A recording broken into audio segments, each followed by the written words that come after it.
Deputy chief minister भट्टी विक्रमार्का और वजीर आबपाशी उत्तम कुमार रेड्डी ने इल्ज़ाम लगाया कि बीआरएस हुकूमत में अवामी दौलत का गलत इस्तेमाल हुआ था, जिसकी वजह से कई अजला में आबपाशी प्रोजेक्ट्स की तामीर मुकम्मिल नहीं हुई। ख़ास तौर पर मुत्तहदा ज़िले खम्मम के कई आबपाशी प्रोजेक्ट्स 10 साल में भी मुकम्मिल नहीं हुए। उन्होंने आज ज़िले खम्मम से ताल्लुक़ रखने वाले वज़रा पुंगलेटी श्रीनिवास रेड्डी और तुमला नागेश्वर राव के साथ मिलकर सेक्रेटेरिएट में ज़िले खम्मम के आबपाशी प्रोजेक्ट्स के कामों का जायज़ा लिया। इस मौके पर खिताब करते हुए उन्होंने कहा कि खम्मम ज़िले में सीतारामा प्रोजेक्ट और दीगर प्रोजेक्ट्स के कामों में मज़ीद तेज़ी लाने की ज़रूरत है। दीगर आबपाशी प्रोजेक्ट्स की तर्ज पर खम्मम ज़िले में ज़ेर तामीर प्रोजेक्ट्स में भी भारी बदनुवानियाँ हुई हैं। उन्होंने कहा कि आबपाशी प्रोजेक्ट्स के नाम पर बीआरएस हुकूमत ने भारी अवामी दौलत को लूट लिया।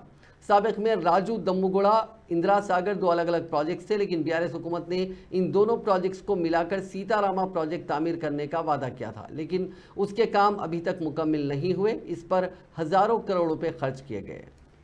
2-3 రోజుల్లో సీతారాం సాగర్ సోర్స్ కాడికి పోయి మళ్ళోసారి విషయాన్ని మొత్తం పరిశీలించి ఆన్ సైట్ జరుగుతున్న విషయం ఏంది, ఎక్కడ ఏం చేయాలనే విషయాన్ని ద వే ఫార్వర్డ్ గురించి కూడా మేము ముందుకు పోవడం జరుగుతుంది. అంటే నేను ఒకటే విషయం మళ్ళీ హైలైట్ చేస్తాను, ఎందుకంటే స్వతంత్ర భారతదేశంలో ఇటువంటి సంఘటనలు చాలా అరుదైన సంఘటనలు. ఓ 10 కోట్లు పోతున్నావు, 20 కోట్లు పోతున్నావు, 50 కోట్లు పోతున్నావు,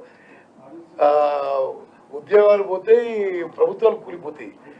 10 ఏళ్ల పాటు అసలు మేమేదో అద్భుతాలు చేస్తున్నట్టుగా భ్రమలు కల్పించి ప్రతి విషయంలో అబద్ధాలు చెప్పి అవతలను ఎట్టు తిట్టాలో తిట్టి, అంటే ఒకటే విషయం పట్టిగా చెప్పింది, నేను మళ్ళా అది గుర్తు చేస్తున్నాను మీకు.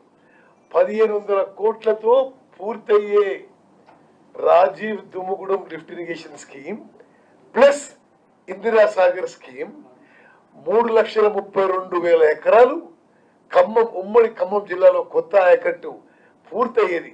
అప్పుడు అది రీడిజైన్ చేయకుంటే అప్పుడే పూర్తి అయ్యేది. ఇప్పుడు ఒక 3.5 lakh